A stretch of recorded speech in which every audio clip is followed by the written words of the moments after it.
Hello viewers, आज के episode में एक बार फिर से आपका स्वागत है। तो चलिए आज का पहला सवाल देखते हैं। दादा साहेब फाल्के पुरस्कार के संदर्भ में निम्नलिखित कथनों पर विचार कीजिए। पहला कथन, इनकी शुरुआत 1969 में हुई थी। और दूसरा कथन, 53वां दादा साहेब फाल्के पुरस्कार प्रसिद्ध अभिनेत्री वहीदा रहमान को दिया जाएगा। आपको बताना है कि इनमें से कौन से कथन सही है या सही है। ऑप्शन है ए केवल एक, बी केवल दो, सी एक और दो दोनों, या फिर डी ना तो एक और ना ही दो। तो जवाब है ऑप्शन सी, एक और दो दोनों। अगला सवाल, प्रसिद्ध वैज्ञानिक एम.एस. स्वामीनाथन के संबंध में निम्नलिखित कथनों पर विचार कीजिए। पहला कथन, इन्हें भारत में हरित क्रांति के जनक के रूप में जाना जाता है। और दूसरा कथन, ये वर्ष 1987 में विश्व खाद्य पुरस्कार पाने वाले पहले व्यक्ति और फिलीपींस का गोल्डन हार्ट प्रेसिडेंशियल पुरस्कार पाने वाले पहले विदेशी बने। उपरोक्त में से कौन से कथन सही है या सही है। ए केवल एक, बी केवल दो, सी एक और दो दोनों, या फिर डी ना तो एक और ना ही दो। आंसर है ऑप्शन सी, एक और दो दोनों। आगे बढ़ते हैं। ग्लोबल इनोवेशन इंडेक्स या GII के संदर्भ में निम्नलिखित कथनों पर विचार कीजिए। पहला कथन है, इसे विश्व बौद्धिक संपदा संगठन यानी WIPO द्वारा जारी किया जाता है। दूसरा कथन, ये 132 वैश्विक अर्थव्यवस्थाओं के नवाचार, पारिस्थितिकी तंत्र के प्रदर्शन व नवीनतम वैश्विक नवाचार रुझानों को ट्रैक करता है। और तीसरा कथन, GII 2023 रैंकिंग में भारत ने 40वां स्थान प्राप्त किया है। उपरोक्त में से कितने कथन सही हैं? केवल एक, केवल दो, सभी तीनों, या फिर कोई भी नहीं। तो आंसर है ऑप्शन सी, सभी तीनों। अगला प्रश्न देखेंगे। हालिया समय में भीषण जातीय हिंसा के मद्देनजर किस राज्य द्वारा एक नई नीति वन डिस्ट्रिक्ट वन फोर्स अपनाने की दिशा में काम किया जा रहा है? उत्तर प्रदेश, मणिपुर, कर्नाटक या फिर हरियाणा? सही जवाब है option B, Manipur. Next question, Veerangana Durgavati tiger reserve के संदर्भ में निम्नलिखित कथनों पर विचार कीजिए। कथन एक, ये मध्य प्रदेश का 7वां बाघ अभयारण्य है। और कथन दो, ये अभयारण्य सागर, दमोह और नरसिंहपुर जिलों में फैला है। आपको बताना है कि इनमें से कौन से कथन सही है या सही हैं। केवल एक, केवल दो, एक और दो दोनों, या फिर ना तो एक और ना ही दो। जवाब है ऑप्शन सी, एक और दो दोनों। अगला सवाल, एक्सरसाइज युद्धाभ्यास के संदर्भ में निम्नलिखित कथनों पर विचार कीजिए। कथन एक, ये भारतीय और अमेरिकी सेना का एक वार्षिक संयुक्त सैन्य अभ्यास है। कथन दो, इसकी शुरुआत वर्ष 2003 में हुई थी। और कथन तीन, 2023 में ये अमेरिका के अलास्का में आयोजित किया जा रहा है। उपरोक्त में से कितने कथन सही हैं? केवल एक, केवल दो, कोई भी नहीं, या फिर सभी तीनों? तो जवाब है ऑप्शन बी, केवल दो, क्योंकि इसमें कथन दो गलत है। नेक्स्ट क्वेश्चन, ओसिरिस रेक्स के संदर्भ में निम्नलिखित कथनों पर विचार कीजिए। कथन एक, ये अमेरिकी अंतरिक्ष एजेंसी नासा का क्षुद्रग्रह नमूना वापसी मिशन है। और कथन दो, इसने 2016 में अपना मिशन शुरू किया था। उपरोक्त में से कौन से कथन सही है या सही हैं? केवल एक, केवल दो, एक और दो दोनों, या फिर ना तो एक और ना ही दो। तो आंसर होगा ऑप्शन सी, एक और दो दोनों। अगला क्वेश्चन, वर्ल्ड फार्मासिस्ट डे के संदर्भ में निम्नलिखित कथनों पर विचार कीजिए। पहला कथन, यह हर साल 25 सितंबर को मनाया जाता है। दूसरा कथन, 2023 के लिए theme pharmacy strengthening health systems है। और कथन तीन, इस दिवस को मनाने की घोषणा वर्ष 2009 में की गई थी। उपरोक्त में से कौन से कथन सही हैं? ए केवल एक और दो, बी केवल दो और तीन, सी केवल एक और तीन, या फिर डी उपरोक्त सभी?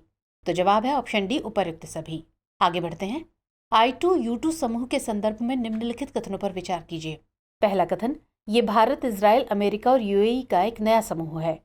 और दूसरा कथन, इस समूह की संकल्पना अक्टूबर 2021 में की गई थी। आपको बताना है कि इनमें से कौन से कथन सही हैं।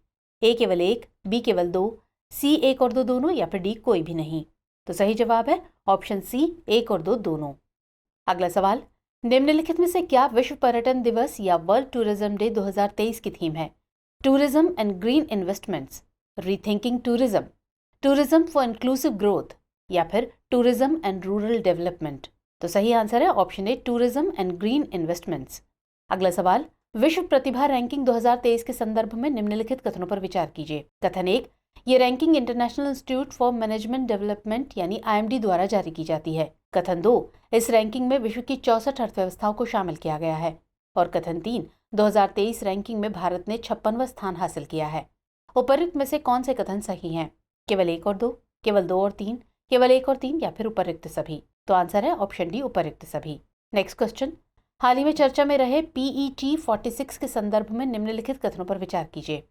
कथन एक, ये एक नया PET डिग्रेडिंग एंजाइम है। और कथन दो, PET का अर्थ पॉलीइथाइलिन टेरेफ्थलेट नामक प्लास्टिक से है। उपरोक्त में से कौन से कथन सही है सही हैं? केवल एक, केवल दो, एक और दो दोनों, या फिर ना तो एक और ना ही दो? तो जवाब है ऑप्शन सी, एक और दो दोनों। अगला क्वेश्चन देखेंगे। निम्नलिखित युग्मों पर विचार कीजिए। यहाँ 2 युग्म दिए गए हैं, इनमें बाईं ओर कुछ दिवस हैं और दाईं ओर इनके मनाने की तिथि है। पहला युग्म है अंतर्राष्ट्रीय परमाणु हथियार पूर्ण उन्मूलन दिवस 26 सितंबर, दूसरा विश्व पर्यटन दिवस 27 सितंबर और तीसरा विश्व रेबीज दिवस 28 सितंबर। आपको बताना है कि इनमें से कितने युग्म सुमेलित हैं। केवल एक, केवल दो, कोई भी नहीं या फिर सभी तीनों। तो जवाब है ऑप्शन डी, सभी तीनों। आगे बढ़ेंगे। संयुक्त क्षमता निर्माण यानी ग्लोबल कैपेसिटी बिल्डिंग के संदर्भ में निम्नलिखित कथनों पर विचार कीजिए। कथन 1, ये भारत और संयुक्त राष्ट्र द्वारा शुरू की गई एक पहल है। और कथन 2, इसे ग्लोबल साउथ के लिए शुरू किया गया है। उपरोक्त में से कौन से कथन सही है या सही है? केवल एक, केवल दो, एक और दो दोनों या फिर ना तो एक और ना ही दो। तो जवाब है ऑप्शन सी, एक और दो दोनों। आगे बढ़ते हैं। बीमा विस्तार के संदर्भ में निम्नलिखित कथनों पर विचार कीजिए। पहला कथन, ये पहला ऑल इन वन किफायती बीमा उत्पाद है। और दूसरा कथन, इसे भारतीय रिजर्व बैंक यानी आरबीआई द्वारा शुरू किया गया है। आपको बताना है कि इनमें से कौन से कथन सही है या सही है। ए केवल एक, बी केवल दो, सी एक और दो दोनों या फिर डी ना तो एक और ना ही दो। तो जवाब है ऑप्शन ए, केवल एक। आगे बढ़ते हैं। सर्च इंजन गूगल के संदर्भ में निम्नलिखित कथनों पर विचार कीजिए। कथन 1, 27 सितंबर 2023 को इसने अपना 25वां जन्मदिन मनाया। और कथन 2, गूगल इंक आधिकारिक तौर पर 1998 में अस्तित्व में आया था। उपरोक्त में से कौन से कथन सही है या सही है? ए केवल एक, बी केवल दो, सी एक और दो दोनों या फिर डी ना तो एक और ना ही दो। तो इसका सही जवाब होगा ऑप्शन सी, एक और दो दोनों। नेक्स्ट सवाल। विश्व हृदय दिवस या वर्ल्ड हार्ट डे के संदर्भ में निम्नलिखित कथनों पर विचार कीजिए। पहला कथन, ये दिवस हर साल 29 सितंबर को मनाया जाता है। दूसरा कथन, 2023 के इस दिवस का विषय यूज हार्ट नो हार्ट है। और कथन 3, ये दिवस पहली बार सितंबर माह के अंतिम रविवार को मनाया गया था। उपरोक्त में से कौन से कथन सही हैं? ए केवल एक और दो, बी केवल दो और तीन, सी केवल एक और तीन या फिर डी उपरोक्त सभी। तो सही उत्तर है ऑप्शन डी, उपरोक्त सभी। अगला प्रश्न।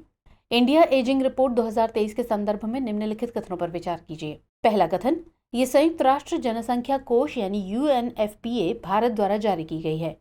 कथन 2, इसके अनुसार 2050 तक भारत की आबादी में 20% आबादी वृद्धों और बुजुर्गों की हो जाएगी। और कथन 3, रिपोर्ट के अनुसार बिहार देश का सबसे युवा राज्य है। उपरोक्त में से कितने कथन सही हैं? केवल एक, केवल दो, कोई भी नहीं या फिर सभी तीनों। तो सही जवाब है ऑप्शन डी, सभी तीनों। अगला प्रश्न। THE वर्ल्ड यूनिवर्सिटी रैंकिंग के संदर्भ में निम्नलिखित कथनों पर विचार कीजिए। कथन 1, वर्ल्ड यूनिवर्सिटी रैंकिंग 2024 इसका 20वां संस्करण है। और कथन 2, ये रैंकिंग पहली बार 2004 में जारी की गई थी। आपको बताना है कि इनमें से कौन से कथन सही है सही है। केवल एक, केवल दो, एक और दो दोनों या फिर ना तो एक और ना ही दो। तो सही जवाब है ऑप्शन सी, एक और दो दोनों। अगला प्रश्न देखेंगे। विश्व रेबीज दिवस या वर्ल्ड रेबीज डे के संदर्भ में निम्नलिखित कथनों पर विचार कीजिए। पहला कथन, यह 28 सितंबर को मनाया जाता है। दूसरा कथन, 2023 के लिए इस दिवस की थीम है all for one, one health for all.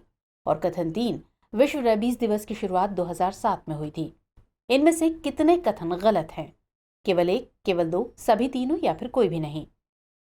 तो जवाब है ऑप्शन डी, कोई भी नहीं, क्योंकि सभी कथन सही हैं। अगला सवाल। शांति स्वरूप भटनागर राष्ट्रीय पुरस्कार के संदर्भ में निम्नलिखित कथनों पर विचार कीजिए। पहला कथन, ये पुरस्कार 45 वर्ष से कम उम्र के प्रख्यात वैज्ञानिकों को दिए जाते हैं। और कथन 2, इस पुरस्कार की शुरुआत 1958 में हुई थी। आपको बताना है कि इनमें से कौन से कथन सही है या सही हैं। केवल एक, केवल दो, एक और दो दोनों या फिर ना तो एक और ना ही दो। तो सही उत्तर है ऑप्शन सी, एक और दो दोनों। आगे बढ़ेंगे। वैज्ञानिक तथा औद्योगिक अनुसंधान परिषद यानी CSIR के संदर्भ में निम्नलिखित कथनों पर विचार कीजिए। पहला कथन, परिषद की स्थापना 26 सितंबर 1942 को हुई थी।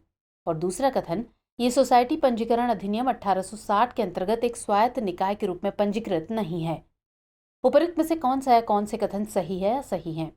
केवल एक, केवल दो, एक और दो दोनों या फिर ना तो एक और ना ही दो। तो सही जवाब है ऑप्शन ए, केवल एक। अगला और अंतिम प्रश्न।